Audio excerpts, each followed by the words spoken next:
Hello students, welcome back to our YouTube channel Sarvesh study. बच्चों, आज हम क्लास 12th फिजिक्स के फर्स्ट चैप्टर की नेक्स्ट वीडियो लेकर आए हैं और इस वीडियो में हम बात करेंगे इलेक्ट्रिक फील्ड की। आज का टॉपिक हमारा कौन सा होगा?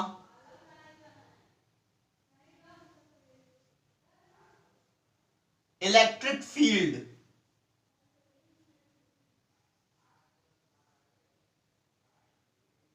ठीक है, इसके पहले के सारे टॉपिक्स के वीडियोस का लिंक आपको डिस्क्रिप्शन में मिल जाएगा, वहां पे जाके आप वीडियो देख सकते हो।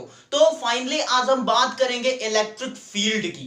अब बच्चों, यहां पे इलेक्ट्रिक का मतलब है इलेक्ट्रिक चार्ज से और फील्ड का मतलब है एरिया। कोई भी चार्ज है, उस चार्ज का जो एरिया होगा उसी को हम क्या बोलेंगे? इलेक्ट्रिक फील्ड बोलेंगे। अब चार्ज के एरिया से क्या मतलब है बच्चों? जैसे कि हमारे पास एक चार्ज है Q, इस पॉइंट पे रखा हुआ है। दूसरा एक चार्ज हमने यहां पे रख दिया, स्मॉल q रख दिया, या आप इसको Q0 बोल सकते हो। और ये वाकई में क्या है? वेरी वेरी स्मॉल चार्ज है, वेरी वेरी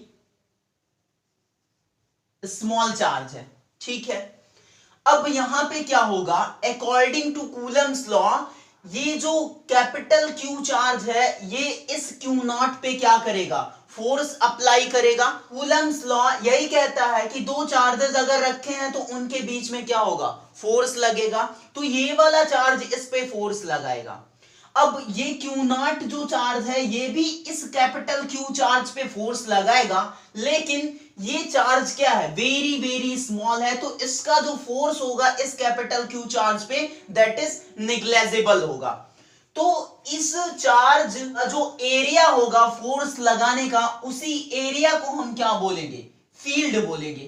तो ये चार्ज क्या कर रहा है? इस पे फोर्स अप्लाई कर रहा है। अगर एक चार्ज हमने यहां पे रख दिया, Q01 रख दिया मान लो, ठीक है। एक चार्ज हमने यहां पे रख दिया, Q02 रख दिया। अब ये कैपिटल Q चार्ज क्या करेगा? Q01 पे भी फोर्स लगाएगा और Q02 पे भी फोर्स लगाएगा। मतलब इसके सराउंडिंग में जितने भी चार्ज रख दोगे आप, उन सारे चार्जेस पे ये चार्ज क्या करेगा? फोर्स अप्लाई करेगा। तो जिस एरिया तक ये फोर्स अप्लाई कर पा रहा है, उस एरिया को ही हम क्या कहेंगे? इलेक्ट्रिक फील्ड बोलेंगे। मतलब कि किसी चार्ज के चारों ओर का वो एरिया जहां पे कोई दूसरा चार्ज फोर्स का एक्सपीरियंस करे, तो उसे हम क्या बोलेंगे? इलेक्ट्रिक फील्ड बोलेंगे। क्लियर है सभी को?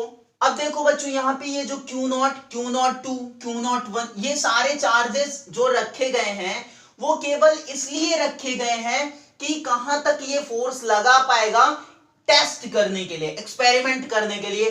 तो इस Q0 को हम क्या बोलेंगे? टेस्ट चार्ज बोलेंगे। क्या बोलेंगे? टेस्ट चार्ज बोलेंगे। ठीक है, और ये टेस्ट चार्ज हमेशा किस टाइप का रहता है? पॉजिटिव। ठीक है, हमेशा ही इस पे पॉजिटिव चार्ज रहेगा।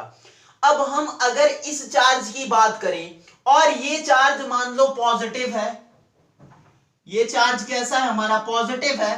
तो जो फोर्स ये अप्लाई करेगा, वो फोर्स कैसा रहेगा? रिपल्सिव होगा। मतलब कि जो डायरेक्शन होगी फोर्स की, वो क्या होगी? आउटवर्ड होगी। होगी आउटवर्ड,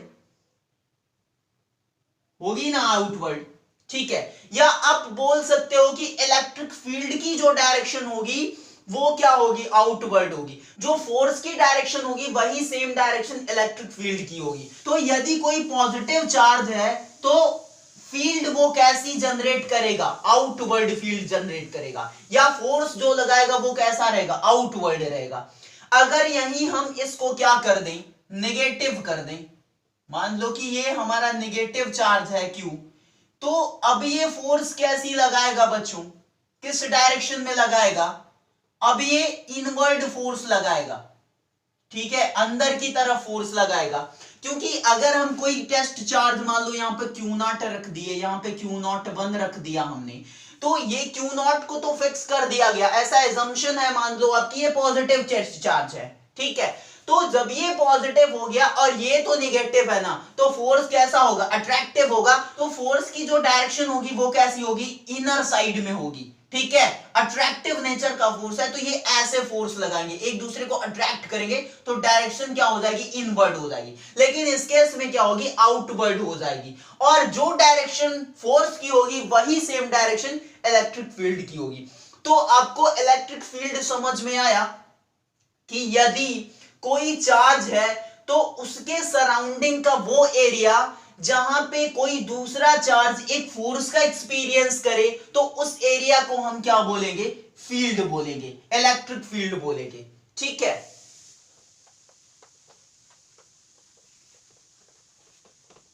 मान लो एक चार्ज अभी जो हमने लिया था Q, फिर से ले लिया, और यहां पे एक टेस्ट चार्ज Q0 रखा हुआ है।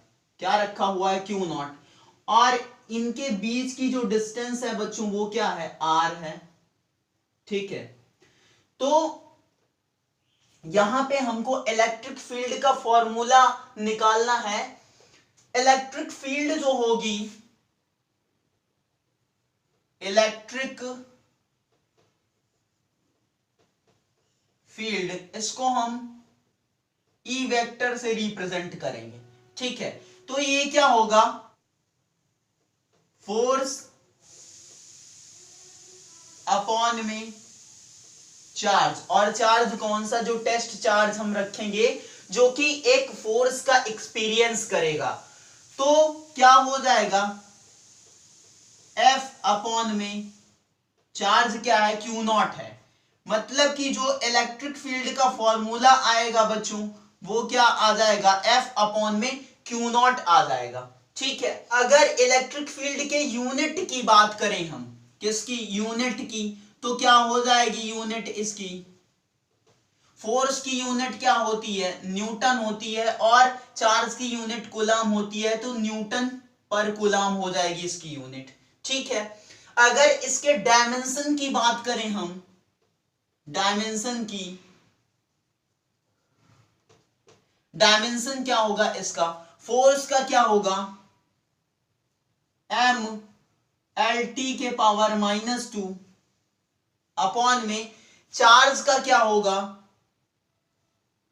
AT, ठीक है। तो फाइनली इसका जो डायमेंशन हो जाएगा वो क्या होगा, m LT के पावर, ये ऊपर जाएगा तो -3 हो जाएगा, A के पावर -1, ठीक है।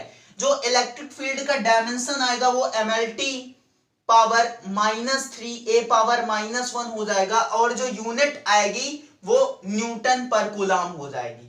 अगर यहां पे हम फोर्स की वैल्यू रख दें, और ये फोर्स की वैल्यू कहां से रखेंगे, कूलम्स लॉ से, ठीक है।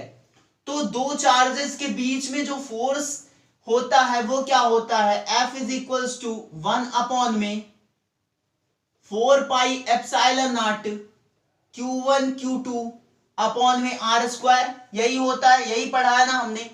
तो यहां पे F की वैल्यू हम रख देते हैं, इसको आप क्या लिख सकते हो, K, और Q1 क्या है, कैपिटल Q, और Q2 क्या है, Q0 है, अपॉन में R² हो जाएगा, और डिवाइडेड बाई क्या होगा, टेस्ट चार्ज से Q0 हो जाएगा, ये क्या हो जाएगी, इलेक्ट्रिक फील्ड हो जाएगी।